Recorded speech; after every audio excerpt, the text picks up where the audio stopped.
여러분, 은혜의 보좌 앞에 잘 나오셨습니다. 우리 서로 인사하십시다. 잘 나오셨습니다. 은혜 많이 받으시기를 바랍니다. 히브리서 4장 16절에 이렇게 말씀하고 있어요. 그러므로 우리는 긍휼하심을 받고 때를 따라 돕는 은혜를 얻기 위해서 은혜의 보좌 앞에 담대히 나아갈 것이니라, 이렇게 말씀하고 있습니다. 은혜의 보좌 앞에 담대히 나아가서 때를 따라 도와주시는 그 하나님의 은혜를 받으라 라고 말씀을 하고 있는 것입니다. 여러분, 우리에게 필요한 것은요, 바로 때를 따라 돕는 은혜입니다. 저마다 열심히들 살아가고 있지만 시간이 가면 갈수록, 세월이 흐르면 흐를수록, 나이가 더해가면 더해갈수록 내 힘과 내 능력과 내 실력과 내 노력만으로는 안 되더라, 이걸 뼈저리게 깨닫는 거예요. 그렇다면 여러분에게 지금 필요한 하나님의 은혜가 있다면 그게 무엇이겠습니까? 여러분이 은혜의 보좌 앞에 나오셨으니까 때를 따라 주시는 이 하나님의 은혜, 이미 약속하신 하나님의 자녀들에게 허락해 놓으신 그 은혜를 여러분들은 충만히 받는 그리스도인들 되시기를 주의 이름으로 축원합니다. 그게 고난의 문제이든지 질병의 문제이든지 가정의 문제이든지 모두 다 주님의 은혜로 해결되어지기를 기원합니다. 그 누구에게도 말할 수 없고 가장 혼자서 그 깊은 인생의 상처, 어디 가서 하소연할 때도 없는 그 모든 문제를 주님의 은혜로 고침을 받게 되기를 기원합니다. 그러면 때를 따라 돕는 은혜를 받게 되는 그 은혜의 보좌, 그 자리가 어디일까요? 시은좌, 은혜를 베푸시는 자리, 그 은혜를 베푸시는 곳, 그곳이 어디냐? 성경에 보면 내가 시온에서 내게 은혜를 베풀리라고 말씀하십니다. 그 시온이 어디입니까? 바로 법궤가 있는 지성소를 가리키는 거예요. 지성소는 제물의 피가 뿌려지는 곳입니다. 그렇다면 오늘날의 지성소는 어디입니까? 예수 그리스도의 피로, 그 피뿌림으로 세워진 교회인 것입니다. 그러면 왜 그 지성소에서 하나님께서 은혜를 주시겠다고 하시는가? 주님의 피로 세워진 교회, 주님의 몸이라고 일컫는 그 교회에서 은혜를 베푸시겠다고 하시는가 하는 점입니다. 이 땅이 저주를 받고 인간의 삶에 가시와 엉겅퀴에 고난이 오게 된 그 이유가 뭡니까? 바로 인간의 죄 때문입니다. 그래서 이 죄의 문제를 풀지 못하면 하나님의 은혜를 받을 수가 없는 거예요. 교회의 상징이 여러분 뭐죠? 십자가입니다. 십자가. 교회마다 십자가 종탑이 다 있습니다. 예수님께서 바로 이 우리의 죄를 짊어지시고 피 흘려 달려 죽으신 그 십자가, 우리의 죄 문제를 해결을 받을 수 있는 것이 어디냐? 십자가밖에 없는 거예요. 그런데 여러분, 십자가는 상징입니다. 상징. 이 십자가 자체에 무슨 능력이 있는 게 아니에요. 어떤 사람은 십자가를 부적같이 여기는 사람도 있습니다. 십자가를 몸에 지니고 다니면은 뭐 악귀가 물러간다. 이 우상 숭배하는 사람과 똑같은 거예요. 이건. 그렇지 않습니다, 여러분. 십자가는 우리의 죄를 상징하는 겁니다. 그래서 십자가 앞에서 가장 중요한 신앙 고백이 뭔가 하면요, 바로 나는 죄인입니다라는 신앙 고백입니다. 십자가를 몸에 지는 것을 귀하게 여기는 사람일수록 그 십자가를 손에 쥐고 뭘 고백해야 되면 나는 죄인입니다. 죽을 수밖에 없는 죄인입니다. 이게 전제가 되지 않으면 십자가를 통해서 주어지는 은총을 받을 수가 없는 거예요. 그래서 은혜의 보좌 앞에 나와서 때를 따라 돕는 은혜를 받기 위한 가장 중요한 고백과 태도, 이게 뭐냐? 자신의 죄를 깨닫고 인정하고 회개하는 일인 것입니다. 그런데 이 회개가 잘 안 되는 거예요. 이 회개 너무너무 어려운 거예요. 잘 못해요. 형식적으로 종교적인 습관으로 나는 죄인입니다, 뭐 이렇게는 잘하지만 정말 그 죄에 대해서 아파하고 그 죄 때문에 가슴을 치는 애통함이 없는 거예요. 죄에 대한 심각성이 없는 거예요. 세상 사람들이야 들키지 않으면 그만인 겁니다.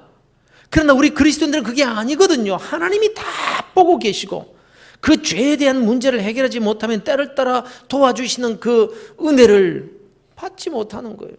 때를 따라 우리를 찌르는 가시와 엉겅퀴는 계속해 오는데, 그래서 우리에게 필요한 건 때를 따라 하나님의 도우시는 그 은혜가 필요하단 말이에요. 그런데 이 죄 문제 해결하지 못하면 이 은혜를 받을 수 없다라는 겁니다. 그럼 죄에 대한 심각성이 없으니까 이 은혜의 보좌 앞까지 나와서도 때를 따라 돕는 그 은혜를 받지 못하더라는 말씀입니다. 그러니 여러분 이렇게 기도하시기를 바랍니다. 하나님, 죄가 죄인지를 깨닫는 은혜를 주옵소서. 죄가 죄인 줄을 아는 은혜를 내게 주시옵소서. 이 기도가 필요하다는 거예요. 때를 따라 돕는 은혜를 받기 위해서 필요한 전제이기 때문에 그런 것입니다. 예수님께서 이런 말씀을 하셨어요. 예수께서 대답하여 이르시되 건강한 자에게는 의사가 쓸데없고 병든 자에게라야 쓸데가 있나니 내가 의인을 부르러 온 것이 아니라 죄인을 불러 회개시키러 왔노라. 이렇게 말씀하고, 자기가 건강하다고 생각하는 사람이 의사를 찾습니까? 찾지 않습니다. 내가 왜 죄인이냐고 하는 사람은 예수 그리스도를 찾는 간절함이 없기 마련인 거예요. 더 나아가서 죄에 대한 심각성이 없으니까, 죄를 깨닫지를 못하니까 회개할 것도 없는 거예요. 그러니까 어떤 문제가 딱 생겼다 그러면요, 이런 죄에 대한 심각성이 없는 사람은 두 가지 반응이 나타나는 겁니다. 이건 누구누구 때문이다. 그놈 때문에 일이 이렇게 되었고 만 거다.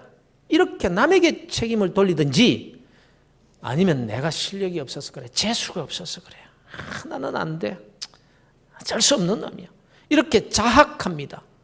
그래서 될 대로 되라 포기해버리고 마는 거예요.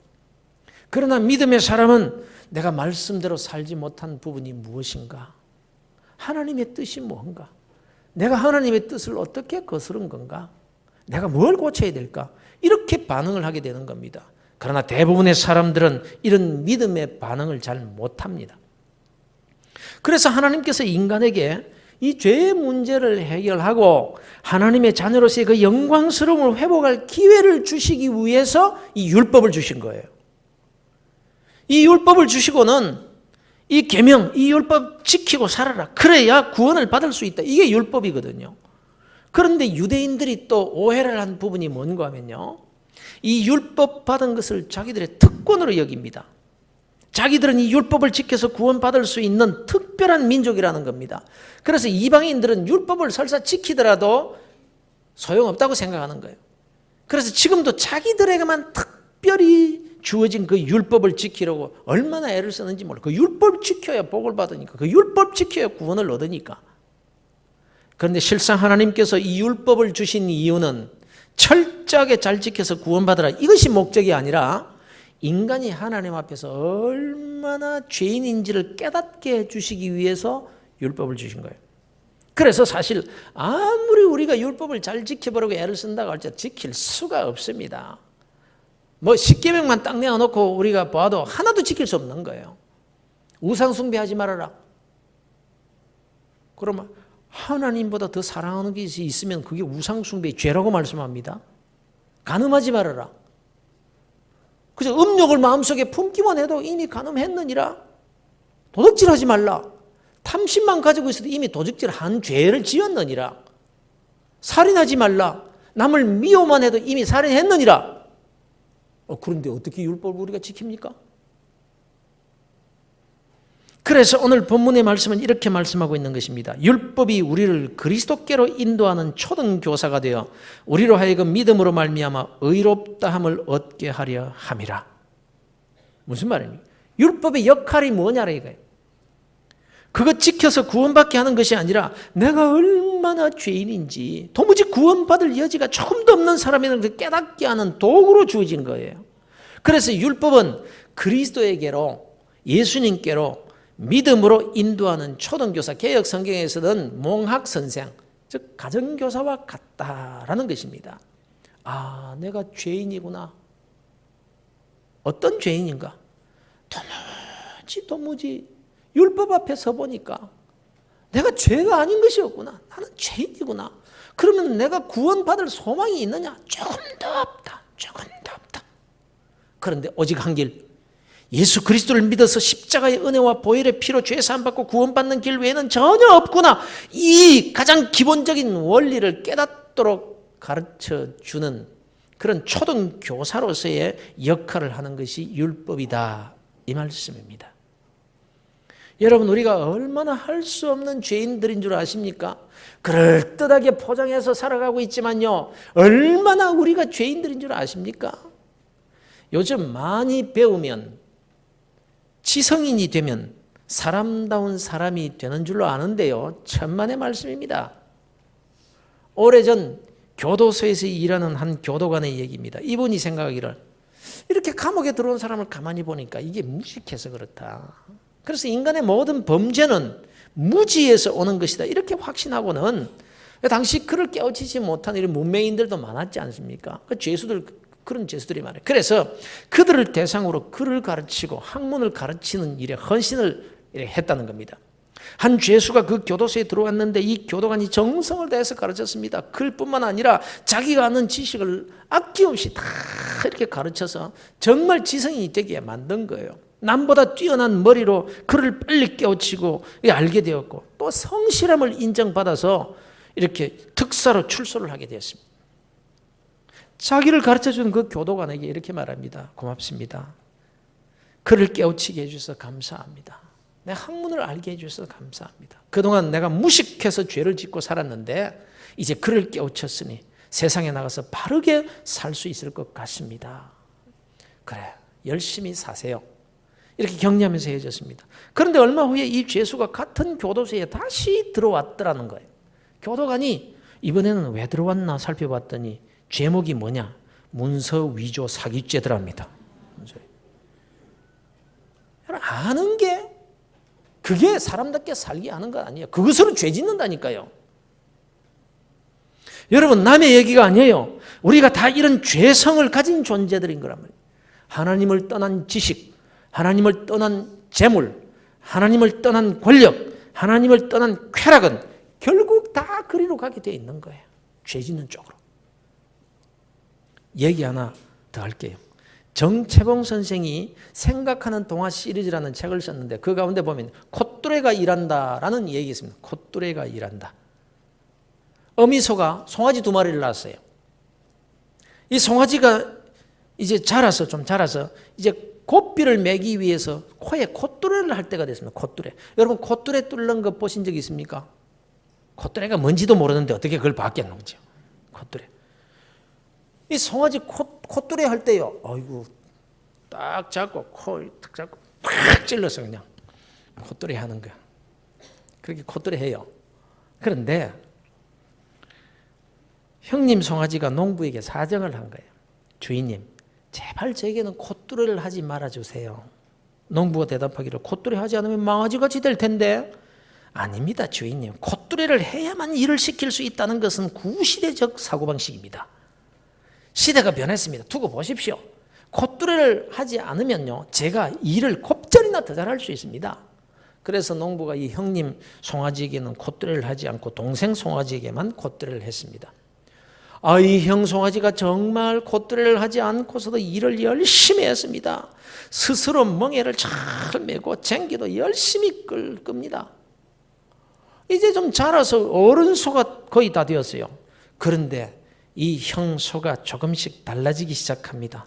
멍에를 매지 않으려고 버티기도 하고 주인에게 뒷발질도 막 합니다.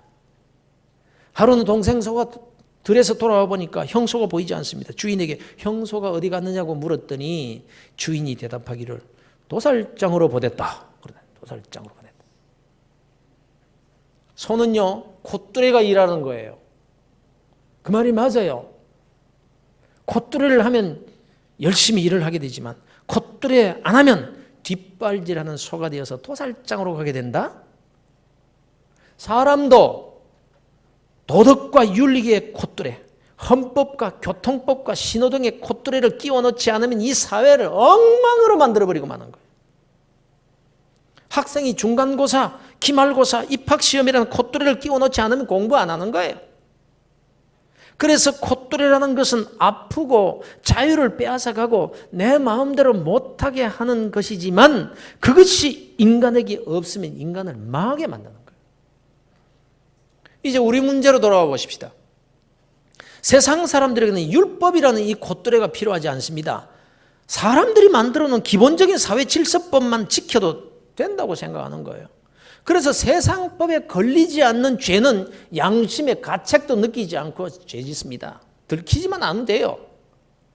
그러나 사람들에게 정죄받지 않고 세상의 법으로 아무 문제 없이 칭찬받으면서 산다고 할지라도 근본 모든 인생의 문제는 하나님 앞에서의 죄의 문제이기 때문에 그 인생이 늘 죄로 말미암는 고통과 비애 속에서 살게 되는 겁니다. 아무리 출세하고 성공하고 가진 것이 많다고 할지라도 그 인생은 죄 때문에 주어지는 그 가시와 엉겅기 때문에 너무너무 힘든 삶을 살게 되는 거예요.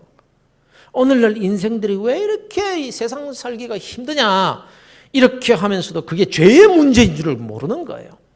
세상법 잘 지키고 사니까 세상 사람들이 저 사람은 법 없이도 살 사람이라 그렇게 말하면서 도덕 윤리적으로 칭찬을 받고 사니까 정말 죄 없는 존재인 줄 안다니까요.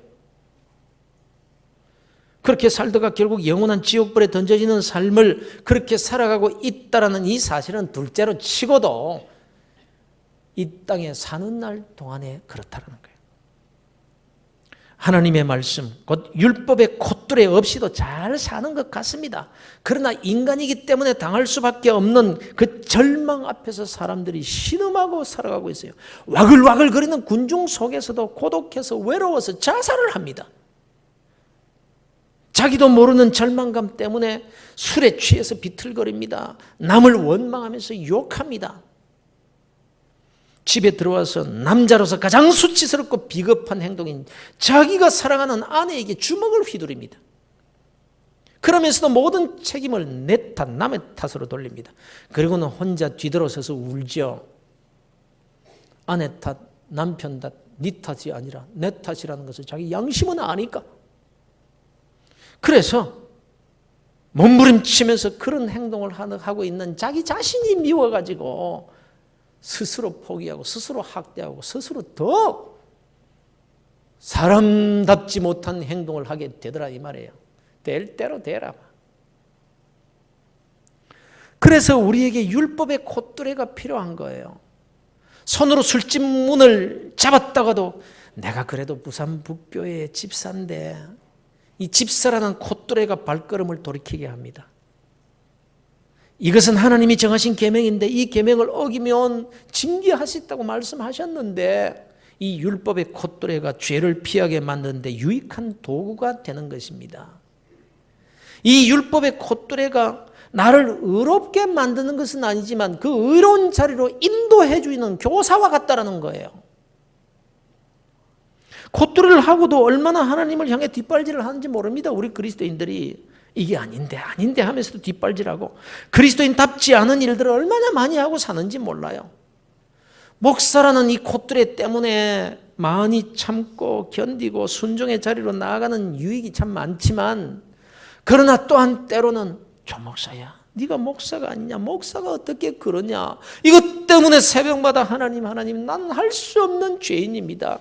그래서 오늘도 긍휼에 풍성하신 하나님의 은혜만 바라봅니다. 주여 불쌍히 여겨 주옵소서.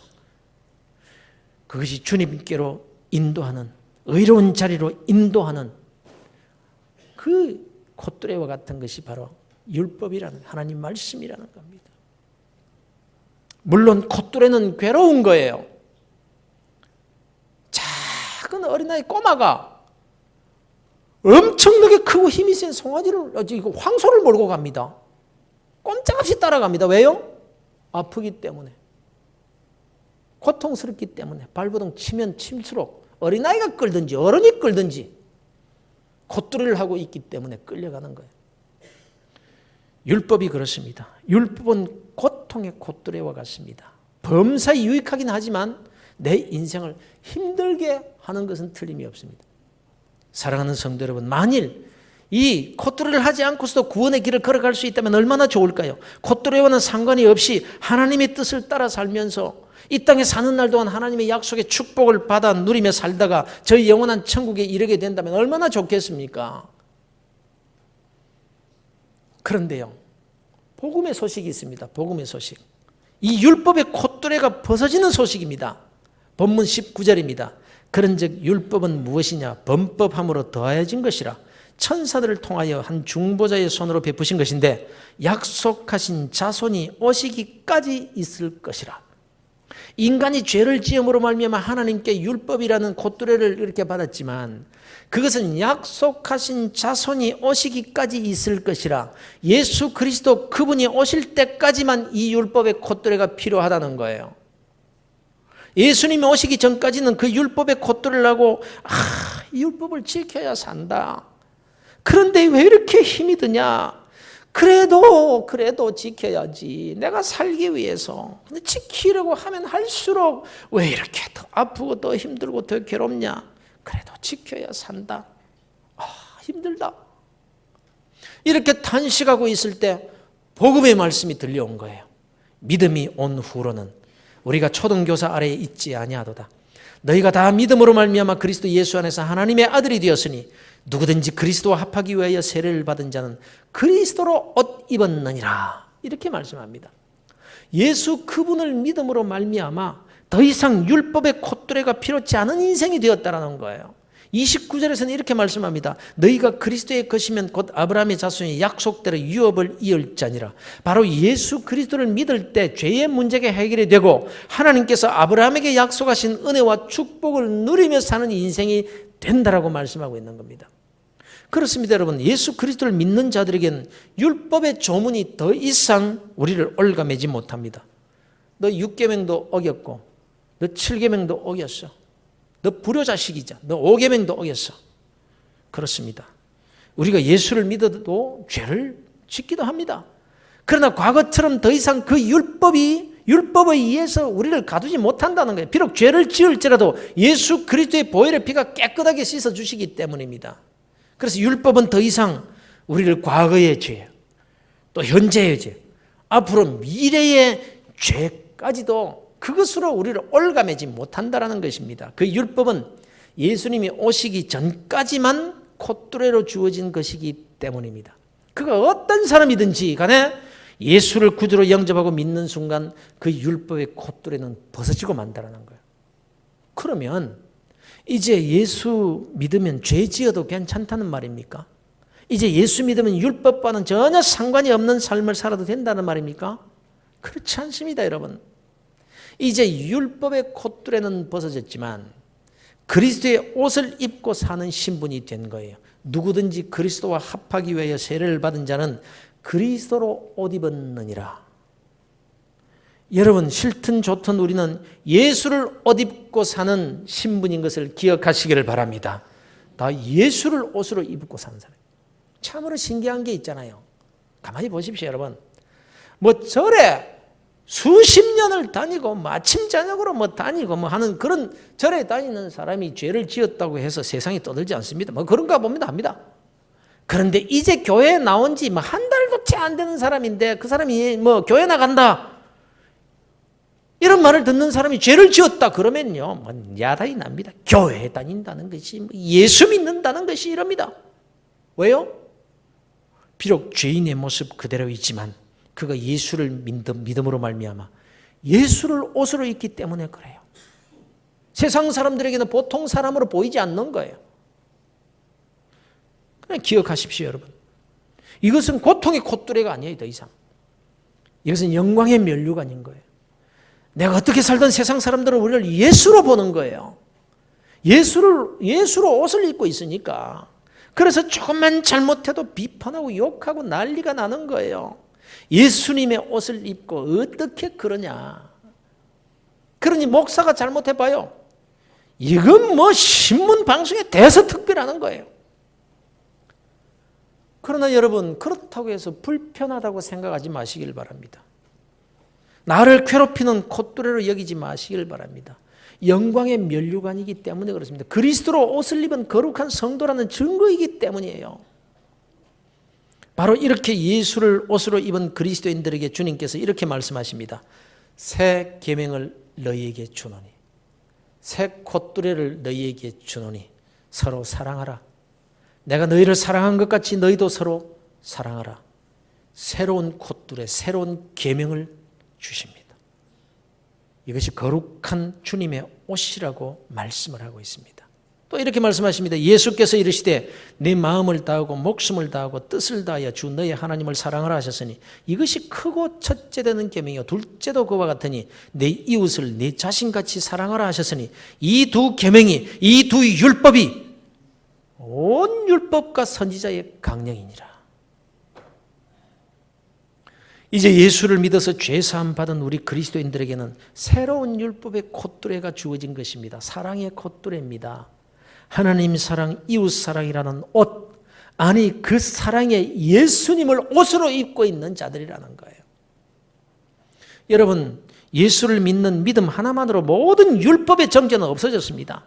넉넉하게 하나님 나라에 들어갈 수 있게 되었습니다. 그러나 이 땅에 사는 날 동안 우리에게 주어져 있는 이 아름답고 멋진 콧뚜레, 그게 있는 거예요. 그게 바로 하나님 사랑, 이웃 사랑이라는 거예요. 예수님이 오시기 전에는 구약의 그 율법을 잘 지키면 아브라함에게 약속된 그 약속의 축복을 받을 수가 있었습니다. 땅에서 잘 되고 이름이 창대케 되는 그 복 말입니다. 그러나 예수님이 오시고 난 이후에 이 아브라함의 새롭게 된 후손들에게 약속된 약속의 축복은요, 새 계명, 곧 사랑의 계명을 지킬 때입니다. 그래서 너희가 그리스도의 것이면 예수님께 속한 자요, 예수님의 옷을 입고 그렇게 사랑하며 살면 곧 아브라함의 자손이 되는 것이요, 약속대로 너희들이 그 축복의 유업을 받게 될 것이라, 이렇게 지금 말씀하고 있는 겁니다. 그래서 우리 그리스도인들은 주님의 이름으로 사랑할 만한 사람들인 거예요. 베풀고 나누어 줄 만한 거예요. 섬기고 축복하고 봉사할 만한 거예요. 이런 그리스도인들에게 아브라함의 유업이 주어지기 때문에 말입니다. 아무리 베풀고 아무리 나눠준다고 해도 그게 손해가 되겠습니까? 사랑하는 성도 여러분, 그래서 서로 섬기고 참아주고 덮어주고 세워주는 이 예수님을 옷 입고 사는 삶이 얼마나 복된 삶인지를 알아야 되는 겁니다. 아브라함의 후사에게 약속된 모든 축복을 유업으로 받는 길이 바로 여기에 있기 때문에, 그래서 기쁘게 이런 삶을 살아야 하리라는 것이죠. 그런데 설사 이 새로운 율법에 순종하여 사는 것이 내게 콧뚜로같이 힘들다고 할지라도, 그래도 아파하면서 억지로라도 순종할 때에 그것이 내게 손해겠습니까? 그것이 유익이 되지 않겠냐면, 억지로 한다고 할지라도. 그런데 우리는 대부분 힘들다고, 자존심 상한다고, 이런저런 이유로 이 섬기고 사랑하는 일을 포기하거나 미루어버리고 살고 있습니다. 그래서 손해죠. 오늘이 우리 교회 설립된 지 52주년이 되는 그런 기념주일입니다. 사랑하는 성도 여러분, 이제 새로운 시대를 맞이하면서 우리 교회의 모든 성도님들은 이 새 계명에 순종하고 즐겁게 이렇게 새로운 계명을 설사 콧뚜레와 같이 힘들다 할지라도 사랑을 실천하며 그렇게 살아가심으로 하나님의 은혜와 축복이 가득한 교회로 더 크게 소문나게 되기를 우리 주 예수 그리스도 이름으로 축원합니다.